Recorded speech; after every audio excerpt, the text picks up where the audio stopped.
Hello, folks of YouTube. This is your boy Jaime-tude, real name James Sullivan, and I'm back with another round of the Ash vs. Evil Dead video logs. I'm gonna be wearing this all month. Merry Christmas! Yes, I love this time of year and all that. Merry Christmas to all of you.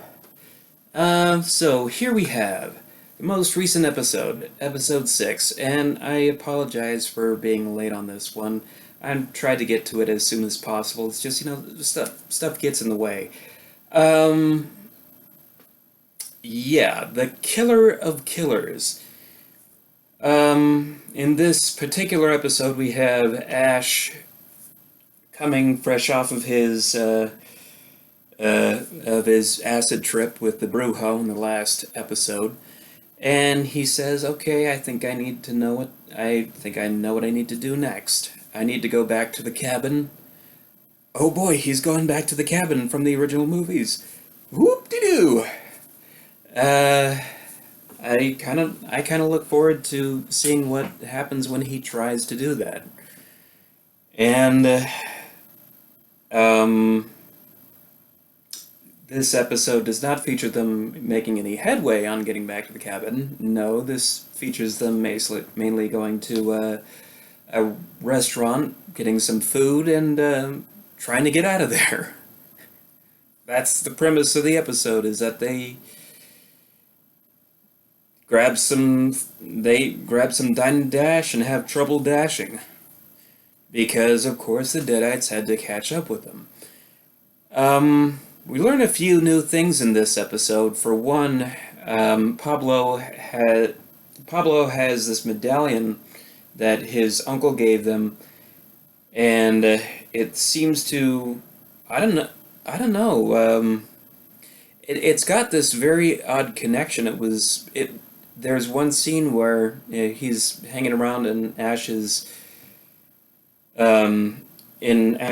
trailer, and the medallion and the Necronomicon are trying to get at one another. I don't know if they're trying to connect, or maybe they're trying to connect because they have to set a spirit loose, or maybe there's some sort of magnetism going on between these two items, and that's what they're afraid of. That's what they're afraid of now. Pablo and Kelly have to bar off the Necronomicon from everything else. And meanwhile, Ash, on the other hand, he realizes that he's stuck with the bill, and he doesn't have the $25 to pay for it. So oh my gosh, what a ham. He tries to flirt with the waitress to stop her out of paying for his meal. What a clown. What a clown.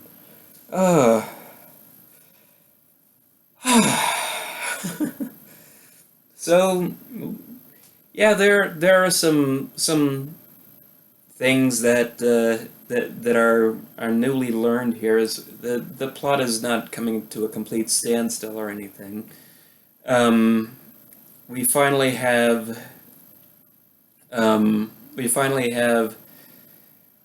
the detective again catching up with Ash, because she and the Lucy character, but no, the Ruby character, played by Lucy Lawless. Whoops.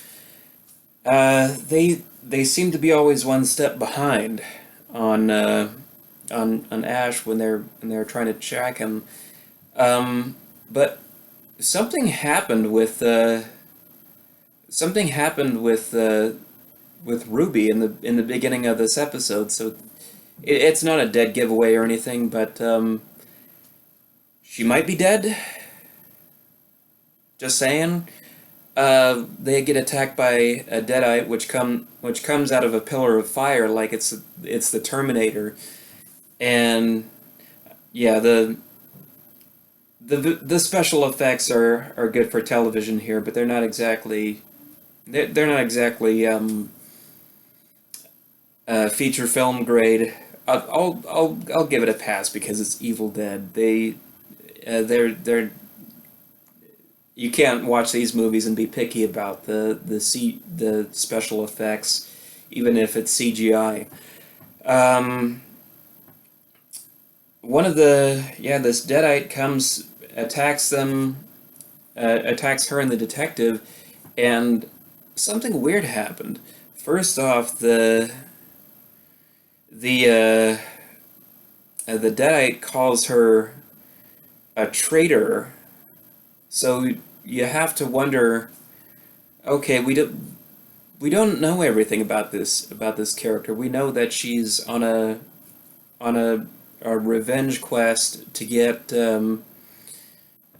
Ash, but you have to think, at what point did she betray the Deadites? Not in the course of this series. So I'm guessing at some point later, maybe they're going to establish that, or maybe not. And the other thing was, uh, they collapse. She collapses with this thing into the pit of fire and just disappears with it. Or maybe she didn't disappear. Uh, it's not entirely clear what happened, because right after she falls into the fire with it, um, you get this bloody explosion, and you see the text scroll for the episode. The title shot comes up, and all bloody and everything, and it's like, okay, maybe she just died. Maybe she just fell into uh, another dimension with this thing. We don't know what happened, because the detective, next thing they know, they're getting out of there. It's not entirely clear, um, but yeah, the detective manages in catching up with Ash in this case, and bit of a spoiler alert. By the end of this episode, they do. Uh, she does join his team. Now, I do have a few questions there, because it's like, okay, every encounter that they've had up until this point. Think about this. Every encounter that they've had with the detective, she's either trying to kill them, or she's at odds with them somehow, or she's trying to, no, not trying to kill them. She's trying to arrest them. She's trying to arrest them, and they've done stuff to her, like I- they they handcuffed her to a statue in one episode, and left her behind with one of the Deadites. You're pretty much leaving somebody for dead at that point. Although that was sort of an accident to leave with the Deadites. They just like, okay, we thought they were dead. That's what they're called, Deadites, right? So their history has not been entirely good with each other. She's still, up until this point, convinced that he's the bad guy who caused all this to happen, because hey, Ruby said so, so it must be true. And by the end of this episode, she gets he blasts away a few Deadites in her presence, and she suddenly says, "Oh, he must be a good guy now. He saved us all. Uh, he saved me." And her attitude towards him by the end of the episode, it's almost a complete 180 turnaround. I mean, I would expect at least for them to have a rather begrudging partnership at this point, but no, she seems to be smiling and confident about being in his about being on his team, and that kind of throws me off. It's like, whoa, You're gonna forget everything that happened up until this point. I mean, if it were me, it would have been a little bit more. Uh, it would have been a little bit more tough to get along with. And the other thing, they do us the duty of pushing the action in this episode more. Over half of the people in the diner get possessed at this point, and they start going crazy and doing stuff. And at one point, I was kind of I I I like the action. I like the over the topness of the gore and everything. But there was just one point where maybe they went a little bit too far in the shock value of it. There's a kid at the diner, and the kid is trying to run out of the diner. Runs by one of the deadites, and the deadite the deadite picks the kid up and throws him at a ceiling fan, and he gets impaled on that. And I was like, they just they just killed a kid in this show with a ceiling fan, and I'm looking at this saying, how is that even possible? But at the same time, I feel kind of a little bit dead inside because you don't do that to kids in horror movies or shows or whatnot, and try to be funny and play it off. It was a moment where things were just a little bit too dark. Now I can see them rebounding off of that, by having the kid come back as a deadite. That would be something. That would be something new, and you'd be just like, okay, okay, uh, no, you don't have any conscious qualms with it, but